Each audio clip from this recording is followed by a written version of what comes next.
Hadirin yang dirahmati oleh Allah Subhanahu wa Ta'ala. Melalui hadis ini semakin yakin bahwa mengambil tanah yang bukan hak kita, termasuk juga praktek dosa atau perampasan, ghawam penipuan, sariqah pencurian, tabghis manipulasi, takhil ma'al adli, mengubah tanpa betapa bagus dari bisnis kecurangan dalam kaitan tanah adalah bentuk dan termasuk praktek yang pertama. Ini merupakan bentuk kezaliman Rasulullah dengan tegas mengingatkan, wahai ahli kami, orang yang terjerat tanah atau memanfaatkan tanah orang lain tanpa izin, dunia maupun mungkin merasa mendapatkan keuntungan, tetapi di akhirat kelak dia akan menghadapi hisab yang sangat berat. Tidak hanya itu, perbuatan itu juga dapat merusak hubungan sosial, menimbulkan konflik berkepanjangan, memutus silaturahmi, bahkan meninggalkan satu saudara. Menteri Agraria dan Tata Ruang, Kepala Badan Pertahanan Nasional ATR BPN, Nusron Wahid, menyampaikan pesan penting mengenai kaidah ajaran agama Islam dalam mengelola tanah sebagai anugerah dari Allah. Nasihat tersebut disampaikan oleh Menteri Nusron saat mengisi khotbah Jumat di Masjid Agung Abdul Muin, Desa Kalibaru, Pakuhaji, Kabupaten Tangerang, Banten pada 24 Januari 2025. Nusron, ia mengakui bahwa dalam kehidupan sehari-hari sering dijumpai fenomena penyerobotan tanah, perebutan hak waris yang tidak adil, bahkan manipulasi hukum untuk mengambil tanah orang lain secara batil.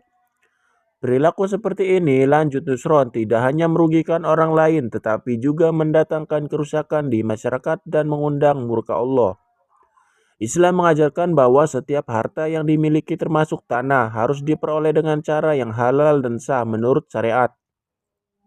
Harta yang diperoleh dengan cara batil termasuk tanah tidak akan mendatangkan keberkahan, bahkan akan menjadi penyebab kehancuran bagi pemiliknya, tegas Nusron Wahid dalam khotbahnya. Nusron juga menyampaikan hadis Rasulullah yang menjelaskan betapa bahayanya mengambil tanah milik orang lain melalui sebuah hadis yang diriwayatkan oleh Imam Muslim. Ia menerangkan bahwa mengambil tanah yang bukan hak kita termasuk juga praktik gosop, perampasan, goror, penipuan, sarika, pencurian, talbis, manipulasi, tagir manar al-ardi, mengubah tapal batas, dan ghisi, kecurangan dalam kaitannya dengan tanah adalah termasuk praktik mafia tanah. Ini merupakan bentuk kezaliman besar. Rasulullah dengan tegas mengingatkan tentang bahaya perbuatan ini. Orang yang menyerobot tanah atau memanfaatkan tanah orang lain tanpa izin mungkin di dunia merasa mendapat keuntungan, tetapi di akhirat kelak ia akan menghadapi hisab yang berat. Jelas Nusron Wahid. Di dalam Islam, Allah memberikan manusia hak untuk memanfaatkan harta, termasuk harta itu adalah tanah, sesuai dengan keinginannya, selama menjaga bertangan dengan hukum dan syariat Islam. Harta pemilikan tanah ini dilindungi dalam hukum Islam yang negara di bawah prinsip yang kita sebut dengan hifdzul mal. Dan hifdzul mal artinya menjaga harta. Salah satu kewajiban umat manusia adalah hifdzul mal, menjaga harta. Tujuannya adalah untuk mencapai maqasid syariah, yaitu tujuan tertentunya syariah, yang itu mencari kelima perintah yang selama ini kita sebut dengan al-kullu injatul khamsah, atau prinsip yang perlindungan umum, yaitu hifdzul mal, hifdzul ilm, hifdzul aql, hifdzul nasl, dan hifdzul nafs. Menjaga harta, menjaga jiwa, menjaga agama, menjaga keturunan, dan yang terakhir adalah menjaga kehormatan. Ini semua adalah bagian dari maqasidus syariah. Semua aturan syariah yang ditetapkan oleh Allah Subhanahu wa Ta'ala pada akhirnya akan melakukan derajat Allah. Tanah sebagai sumber kehidupan memiliki posisi yang mulia dalam Islam. Tidak hanya sebagai aset properti, tanah juga merupakan amanah dari Allah Subhanahu wa Ta'ala yang harus kita jaga dan kita manfaatkan dengan cara penuh tanggung jawab, karena ini adalah amanah Allah Subhanahu wa Ta'ala. Namun dalam kehidupan praktek sehari-hari yang kita jumpai di lingkungan sekitar kita, terutama di kawasan ini akhir-akhir kita jumpai penyerobotan tanah, melakukan hak waris yang tidak adil, bahkan manipulasi hukum untuk mengambil tanah hak waris secara batil. Di kasus seperti ini tidak hanya merugikan orang lain, tetapi juga mendatangkan kerusakan di masyarakat dan itu mengundang murka dan marahnya Allah Subhanahu wa Ta'ala yang dapat mengundang azab Allah. Islam mengajaknya bahwa setiap harta yang dimiliki termasuk tanah di dalamnya harus diperoleh dengan cara yang halal dan sah menurut syariat. Harta yang diperoleh dengan cara yang batil termasuk tanah tidak akan mendapatkan keberkahan, bahkan akan menjadi penyebab kehancuran bagi pemilik. Sebagaimana diingatkan Allah Subhanahu wa Ta'ala dalam Al-Quran, "Wala taqulu amwala bainakum ba'du wa qulu biha lakum litakfuru fariqan minal amwali nasi bil ismi wa antum." Janganlah kamu makan harta di antara kamu bil batil dengan cara yang batil. Wa'udhu, dan janganlah kamu berbuat kita kami kepada para hakim dengan maksud agar kamu dapat memakan sebagian harta orang lain itu dengan jalan yang dosa. Padahal kamu makan kepada kamu sudah tahu kalau itu adalah milik Allah. Ayat ini mengingatkan kita untuk tidak memakan harta orang lain dengan cara yang batil, termasuk pengambilan atau pengeluaran tanah yang bukan hak kita. Hal ini menegaskan pentingnya menjaga hak kepemilikan atau hifdzul mal di dalam agama Islam. Selain itu, Rasulullah Shallallahu Alaihi Wasallam dalam sebuah hadis juga mengingatkan, suatu hari Rasulullah bertanya kepada sahabat, "Atadruna mal Qudais?" Rasulullah bertanya kepada para sahabat, "Tahukah Rasulullah, wahai para sahabat, apa yang disebut dengan orang yang bangkrut atau orang yang rugi?" Orang berkata, sahabat menjawab, "Al-muflisu hina ala dirhamahu wa darmata." Orang yang merugi, orang yang bangkrut itu, kata para sahabat Nabi, adalah orang yang tidak mempunyai dirham, duit, wala makanan dan mempunyai perhiasan dan tidak mempunyai harta. Maka Rasulullah menjawab dan Rasulullah menulis, "Inna muflisa, sesungguhnya orang yang muflis min ummati yakni yawmal qiyamati bisolatin wa siyamin wa zakatin wa yakti qad syatamahan wa qadhafahan wa akalahan wa sabakahan damahan wa dharakahan wa yustar ada min hasanihi wa ada min hasanihi wa in kuliyat hasanatahu wa bilaka yutlo ma alaihi ukhidha min qatayam faturihat alaihi summa turihatna minna."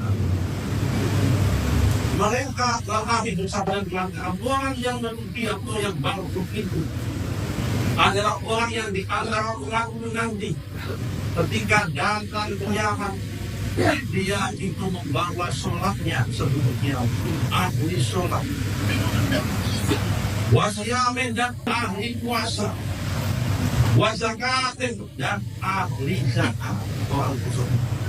Tetapi mereka wayakti wayakti wisata seorang tersebut sultan besar. Waktu dapat ada dan sultan dulu orang lain.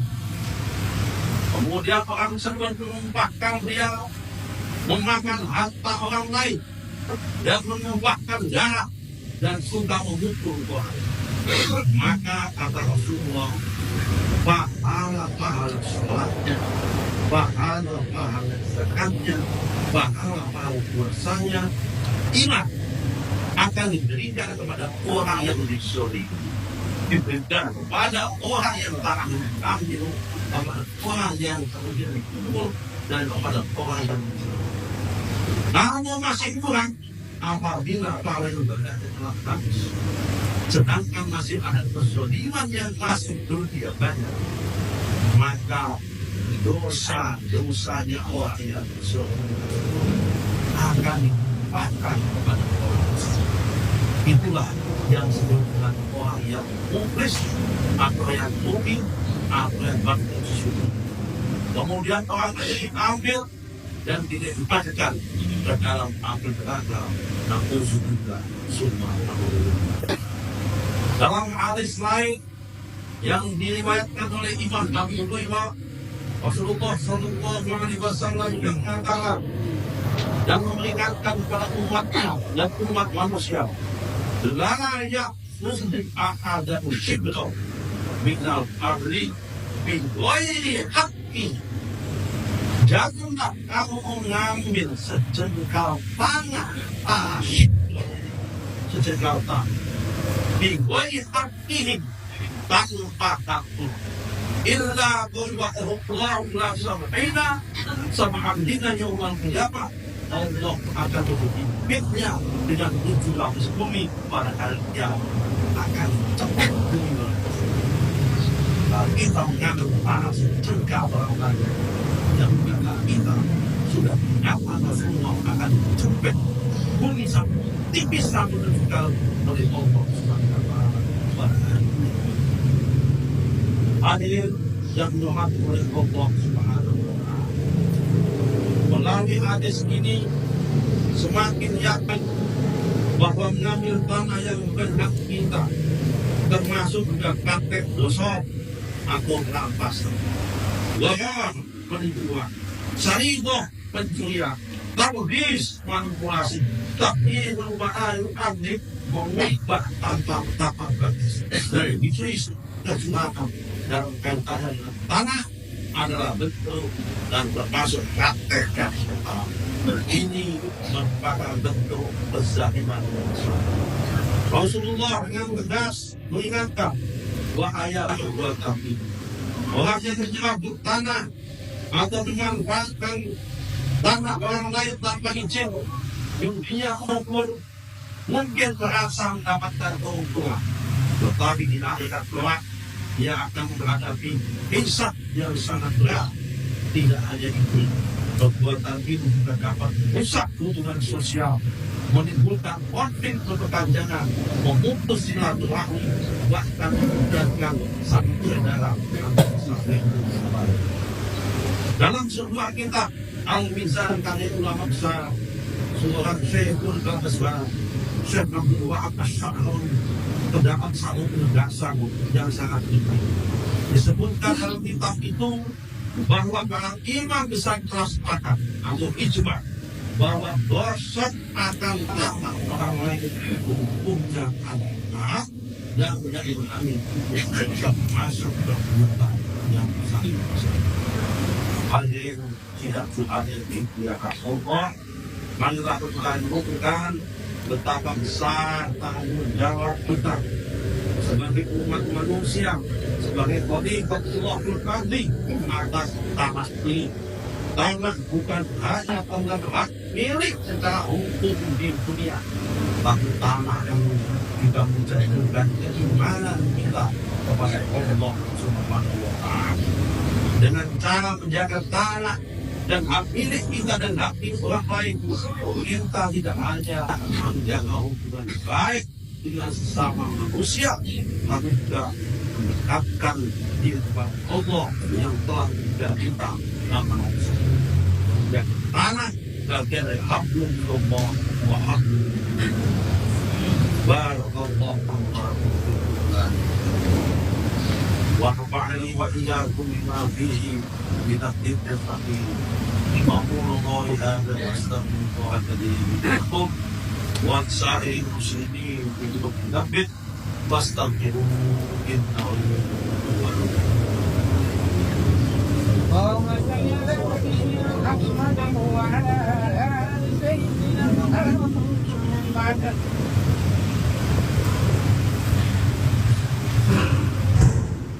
الحمد لله.